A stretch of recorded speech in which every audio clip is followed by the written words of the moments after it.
Hello and welcome tonight. One soldier killed as militants attack Nigerian army position in Bakassi local government area of Cross River State. President Buhari seeks immediate release of $391 million pledged by the US and the UK to immediately address the humanitarian crisis in the Lake Chad area.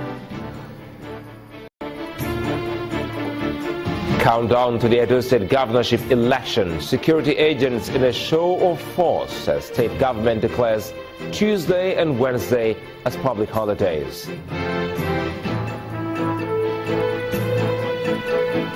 The continued bombardment of the Syrian city of Aleppo leaves nearly 2 million people without water.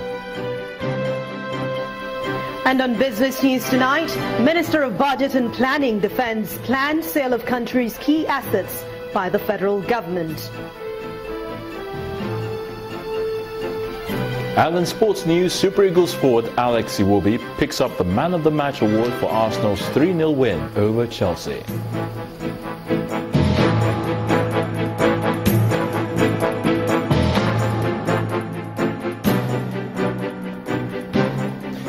Militants suspected to be members of the Bakassi strike force have attacked Nigerian troops in Bakassi local government area of Cross River State, killing one soldier. The acting director of Army Public Relations, Colonel Sani Usman, who confirmed this incident in a statement, says that the militants were led by one Benjamin Simple, also known as G1, who had earlier been declared wanted. He said the militants launched the attack in the early hours of today on troops deployed at Efudesigi waterfront in Bakassi, with several speedboats burning a Buffalo pickup vehicle, while the troops also killed 2 of the attackers. He says that 2 of the soldiers who had been declared missing have been found by the reinforcement squad, while the troops' location has been reinforced with more gunboats and air components. The army has vowed to find the perpetrators of the act and bring them to justice. Meantime, the Niger Delta Avengers say that they have bombed the Bonny crude export line in Rivers State, Nigeria's Niger Delta region. In a statement on its website, the group said it brought down oil production activities at the Bonny 48 inches crude oil export line through its strike team. The Avengers say that the attack is a wake-up call for the government, which it accuses of intimidating the youth in the region since the ceasefire began. However, the statement says that the organization is still in favor of dialogue and negotiations. This will be the first attack in the country's southern energy hub since the Niger Delta Avengers declared in August that it was halting hostilities to pursue talks with the government. Also, the commander of the Multinational Joint Task Force has been speaking on the progress made so far in the effort to rout Boko Haram in Nigeria's northeast and the Lake Chad area. According to Major General Lamidi Adeosun, the task force made up of forces from Nigeria, Cameroon, Chad and Niger Republic are closing on the last strongholds of the militants. He adds that the force is fully equipped by the Lake Chad basin countries, with Nigeria fulfilling her pledge of $100 million to the mission. Multinational Joint Task Force is conducting serious operations, military operations, in conjunction with all the countries that make up the force, that contributed troops for the force. Initially, the operation has been on sectoral basis, but now it's joint.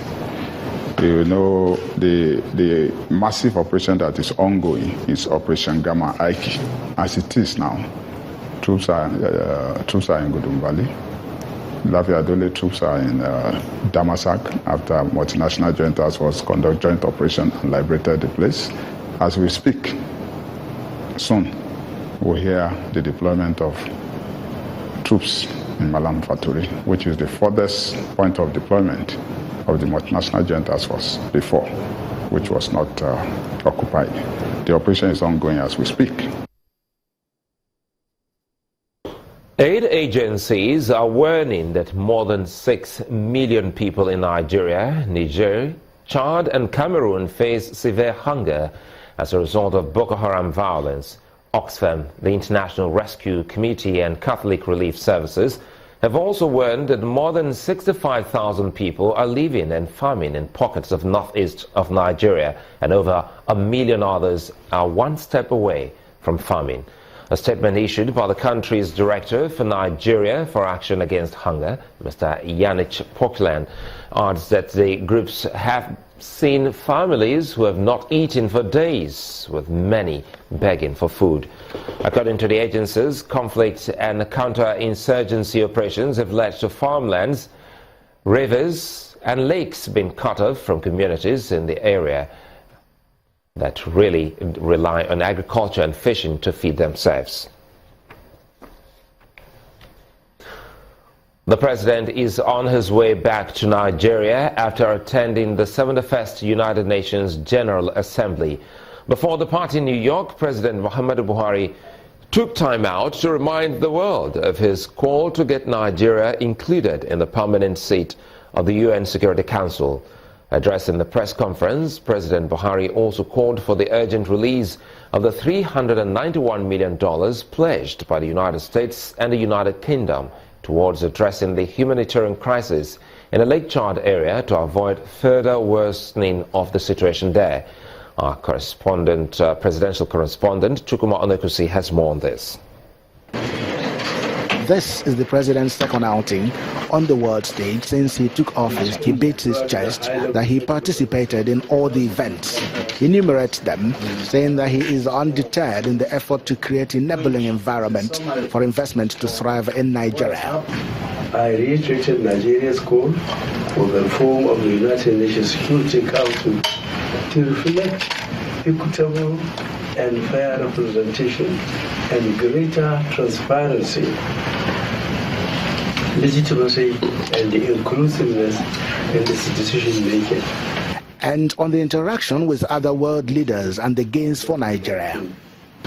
In all those meetings, I advanced Nigeria's case and called for international cooperation.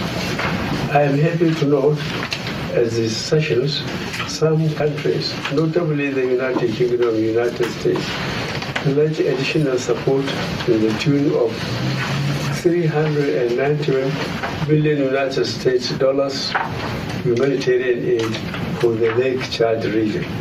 $391 million United States dollars pledged by the United Kingdom and the United States of America for the Lake Chad humanitarian effort. His invitation to Nigerians living in the United States to come home and help in developing the country. The effects of climate change and the need for environmental sustainability, an effort to clean up Ogoni land, were not left out. The president describes the 71st UN General Assembly as a successful outing, hoping that before the convergence of the world leaders here, Nigeria will begin to reap the fruits from the assembly. Chukwuma Onekusi in New York for Channels Television News. Citizens in Plateau State, north central of Nigeria, have been urged to take proactive steps by moving from tolerance to acceptance of each other. These are some of the recommendations of the Plateau State Peace Building Agency to reflect on the successes, lessons and challenges of sustaining the peace process in Plateau State. Search for common ground. The senior trainee. The forum focuses on ways of sustaining the peace currently prevailing in Plateau State, Nigeria's north-central region. Within the context of what we have on the ground. Setting the agenda for discussion at the occasion, the Director General of the Peace Building Agency, Joseph Langman, reflects on the peace process with emphasis on maintaining the tranquility which currently pervades the state. There are new challenges and emerging trends that require urgent intervention. Thus, we must be on our guard while working together as critical stakeholders to dissipate and eliminate the root causes of violent conflict.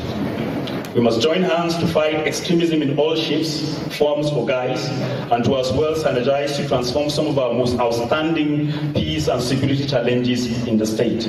Representatives of the state government, the police, the National Orientation Agency, non-governmental organizations, the civil society organizations, as well as faith-based organizations all agree that citizens must play proactive roles. For you to sustain peace, you must have what they call associational life. People must associate. People must operate within a rule-based environment where they agree to disagree. So I'm saying, since this thing is about relationship, for us to evaluate, we are going to ask ourselves, has the relationship on the planet changed? We must all ensure that we train our children very well, because who are the people who are fighting against peace? They are not animals, they are human beings. Once the homes are properly strengthened with good morals, I'm sure we'll have less fights. As we celebrate also, we must also take proactive actions to ensure that we do not, the situation does not degenerate in our own society. Even though now we're having a restive kind of a peace, we want a peace that is sustained. We don't want a situation where we are celebrating peace this year and the next year we are unable to celebrate it. It must be sustainable. For a more sustainable peace, the forum is also suggesting that government should look into the issue of poverty, hunger, gender equality, while the citizens should tolerate and accept one another for peaceful coexistence and meaningful development in the society. 3 aggrieved governorship aspirants of the All Progressives Congress APC in Ondo State have condemned the decision of the National Working Committee to reject the recommendation of the panel set up to investigate the outcome of the state primaries. The panel had recommended that the election result be cancelled and a fresh primary election conducted. The 3 aspirants, Senator Ajayi Boroface, Chief Olushola Oke and Chief Olusegun Abraham, had petitioned the party's leadership on the result of the election, which produced Mr. Rotimi Akeredolu as the party's flag bearer in the November 2016 governorship election. The National Working Committee considered the report of the Appeal Committee and puts its decision on the recommendations of the Appeal Committee to vote. The majority of the members of the National Working Committee voted that the recommendations of the Appeal Committee be upheld. To our dismay, and in a manner at variance with democratic norms, the National Chairman overruled the majority of the National Working Committee. He rejected the path of truth and upheld the primary election that its process was characterized with corruption. That we are not deterred by the action of the National Working Committee and the undemocratic behavior of the National Chairman. We are encouraged by the genuine desire of the people of Ondo State for a change that will free them from the economic captivity of the present administration in Ondo State.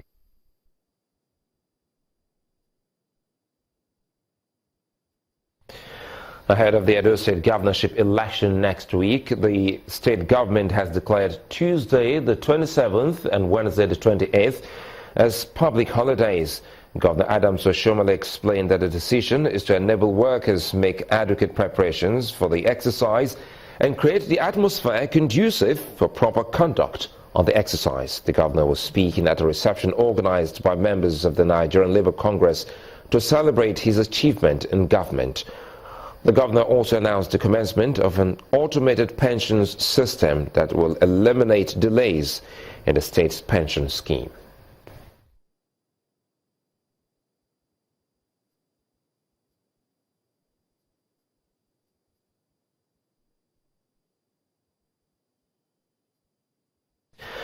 In part 2 after the break, security agencies hold route walk in anticipation for the Edo State governorship election.